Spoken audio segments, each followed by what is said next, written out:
আন্তর্জাতিক অপরাধ ট্রাইব্যুনালে দায়ের করা এক মামলায় জবানবন্দি দিয়েছেন পুলিশের সাবেক মহাপরিদর্শক চৌধুরী আব্দুল্লাহ আল মামুন।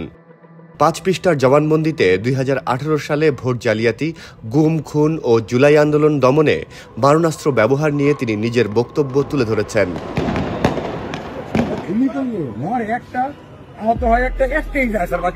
জুলাই আগস্টের আন্দোলন দমনে স্বরাষ্ট্রমন্ত্রী আসাদুজ্জামান খান কামালের বাসায় বসত কোর কমিটির বৈঠক।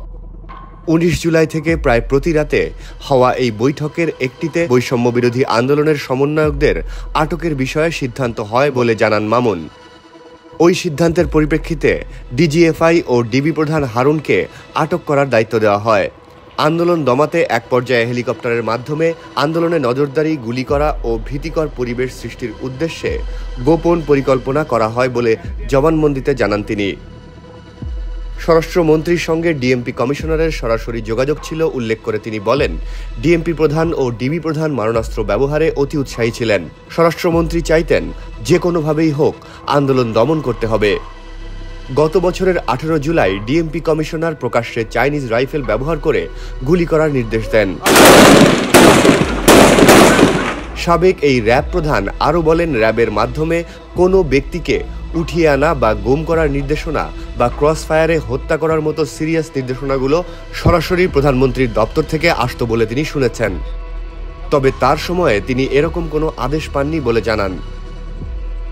দীর্ঘদিন গুম থাকা ব্যারিস্টার আরমান টিএফআই সেলে বন্দী ছিলেন বলে জবানবন্দিতে জানান সাবেক আইজিপি।